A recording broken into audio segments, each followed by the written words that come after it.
Assassin's Creed 1 has some of the most in-depth combat in the series, and in this video I'm going to be going over every single mechanic that we have at our disposal to truly become a lethal assassin.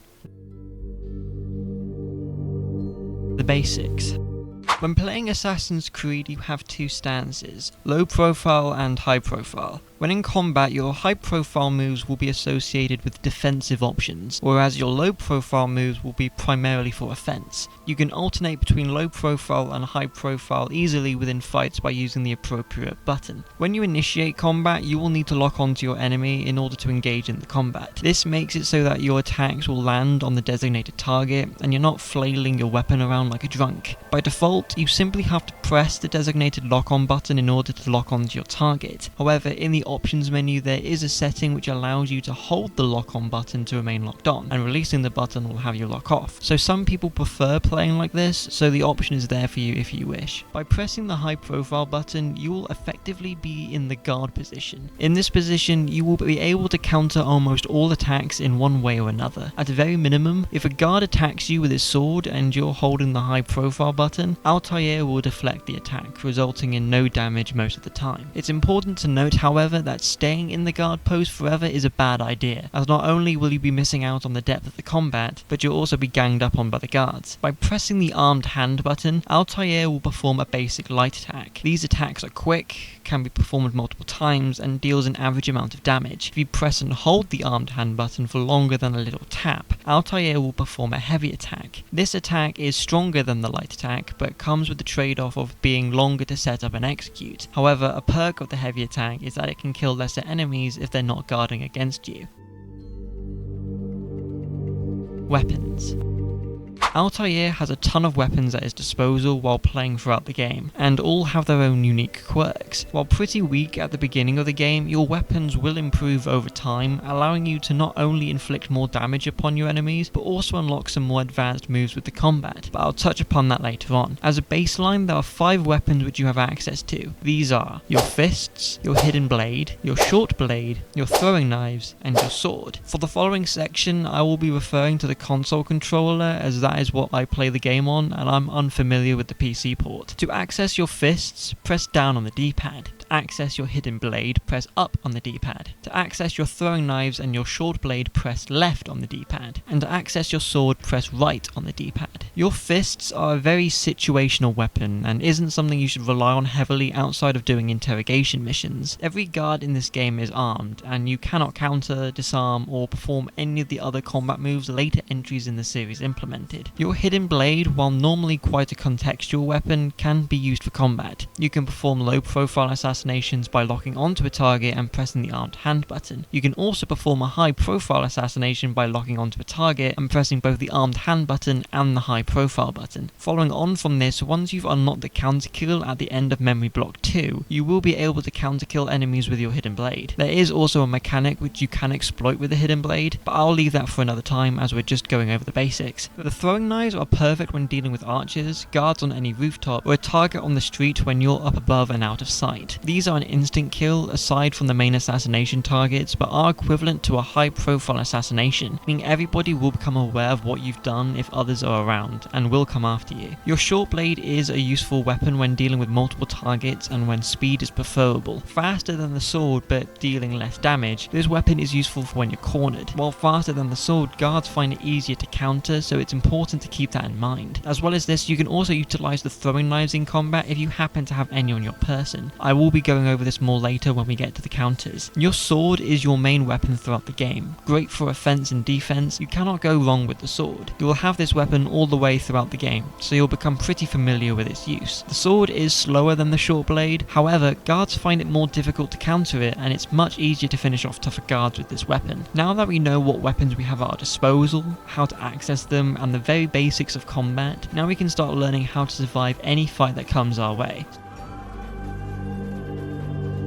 Surviving combat. First, let's start off with grabs. Grabs are a useful tool to create space and breathing room when in combat, along with killing enemies in creative ways. To perform a grab, simply press the unarmed button in low profile and altair will grab a target. When altair has them grabbed, you will then have the option to throw them anywhere that you would like. This can be into other enemies, causing them to stumble and knock them over, or you can throw them into the environment and take them out that way. To do that, throw a target into some scaffolding or a shop stall, and the whole thing will fall down, taking them and potentially other guards near the impact zone with them. If you happen to be near water, you can also throw them into the water and they will drown instantly, but be careful when near water because you can also drown too. The step mechanic may seem kind of pointless, but it does have a use, especially when it comes to the more advanced mechanics we'll touch on later. The step mechanic, as the name might suggest, allows you to step towards a target while in combat, allowing you to close the gap between you and them quickly. To perform the step mechanic, simply press the legs button when in low profile. In the early stages of the game, you don't have access to the counter kill, which can make combat a little tedious, especially when you're lacking some of the advanced options to defend yourself. While you do have light and heavy attacks as an option, there is the combo kill which you can use to become a little more offensive and finish encounters with targets quicker. When you're in combat, if you time your light attacks just right and perform a second attack shortly after the first blow has landed, altair will perform a combo kill, which kills them instantly. This will take some practice, but when you get the timing right, you'll be using this all the time when in combat.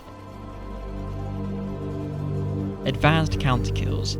Next we have the mechanic which everybody knows about but very few know how to master, and that is what I'm hoping to change with this video, the counter kill. When in high profile during combat, if you press the armed hand button just before an enemy is about to hit you, you will perform a counter attack. Depending on the difficulty of the enemy, you'll either push them away onto the floor giving you some breathing room, or you'll straight up murder them. This applies to the sword, the short blade, and your hidden blade. However, if you use your short blade and perform a counter kill, and you've got some throwing knives on your person, if you press the armed hand button again while the execution animation is playing, altair will throw one of his throwing knives at a random guard, killing them. Very handy when dealing with multiple enemies. Now there's the advanced counters, which not many players know how to pull off, but I'm going to do my best to explain them to you here. These are going to be context dependent and will also depend on the weapon you're using to counter the attacks. If you counter a counterclockwise spin attack, a two-handed overhead strike, or a slow two-handed right side swing at just the right time, you will be able to perform some of the advanced counters in the game. These are incredibly gruesome and well worth trying to perform. If you have your sword or your short blade equipped and you counter one of these attacks and you press the legs button immediately after you counter, altair will break the legs of the enemy you've countered. If you have your sword equipped and you counter one of the attacks mentioned and you press the armed hand button, altair will either slice his sword into the shoulders of the enemy or violently stab them in the stomach. If you have your short blade equipped and counter one of the moves mentioned and you again press the armed hand button, altair will either slit the guy's throat, allowing you to hear the blood gushing out, or he'll stab his blade into the skull of the target and ripping it open.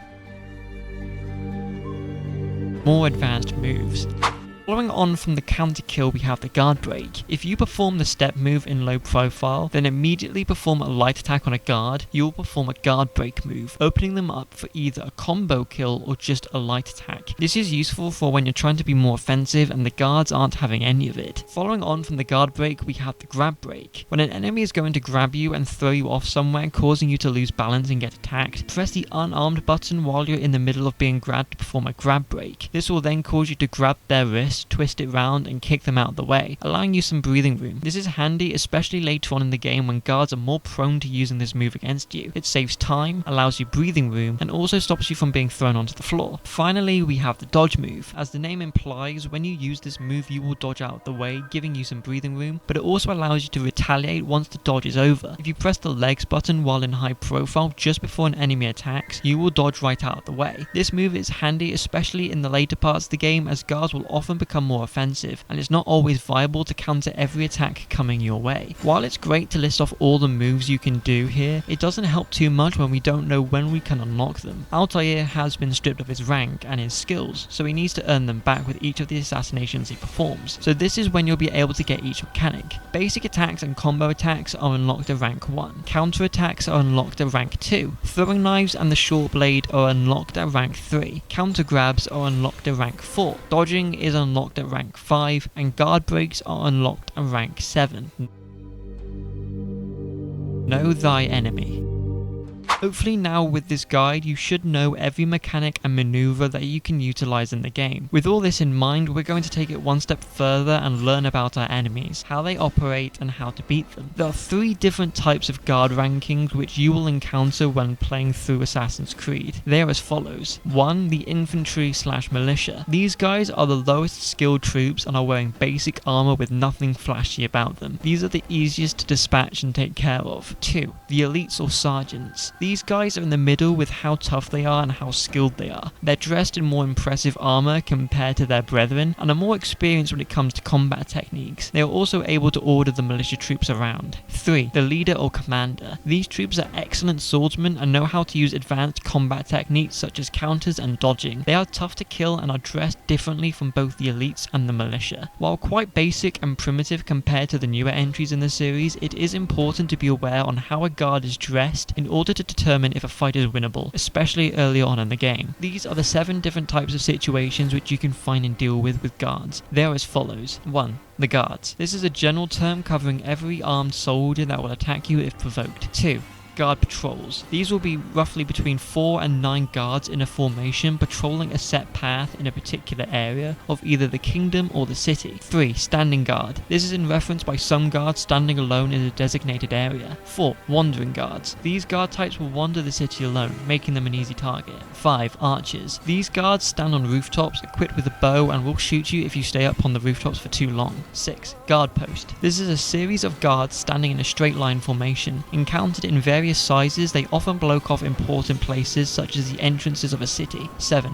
Guard circle. These are a group of guards that are harassing citizens, whether that be a beggar or a scholar. These are part of the Save Citizen investigation missions which you can take part in. Guard awareness.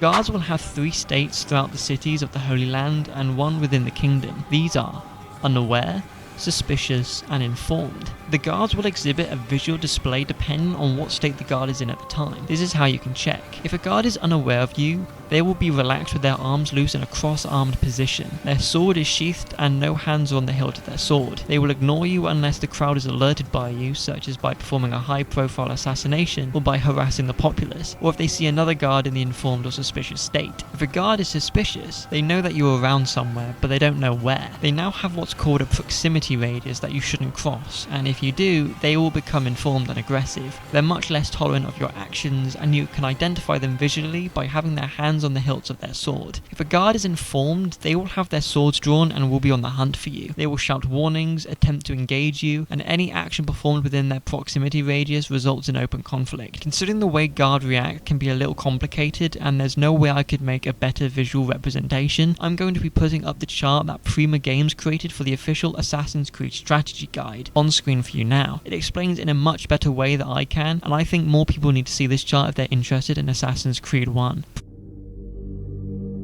Breaking the game. It just works. Assassin's Creed 1 at a surface level looks to be a game which is fairly okay when it comes to game-breaking bugs, at least if you're on console that is. But what if I were to tell you that there's a mechanic so full of cheese it makes God how it pleased? The shock and awe mechanic is the very embodiment of the phrase "it just works." When you kill any target in a group of guards, a random guard in that group will freak out for roughly 2 seconds, leaving him open. With this knowledge in mind, you'd typically want to focus on that guard and use your sword, short blade, what have you. But if you're quick enough and you use your hidden blade, you can cheese every single combat encounter bar 1 in the entire game. Because while the guard is in shock, you can go over to him quickly either by unlocking and going towards him, or by using the step mechanic we mentioned earlier and assassinate him for an instant kill. This then causes another guard to go into shock, allowing you to do the same for that guard, and the next until everybody's dead. This mechanic is much easier to pull off in low profile in regards to the step mechanic. However, in high profile you get a more cinematic approach with the shock and awe mechanic, so it really depends on if you'd rather be efficient or if you want to look stylish, with one being more favourable to style and the other more favourable to efficiency, but both are incredibly busted. Assassin's Creed is an incredible game franchise at its heart, and maybe you agree with that sentiment too. Well, on screen now is a video designed just for you to showcase our mutual love for the franchise. I'll see you over there, and thank you so much for watching this video. I hope you've learned something.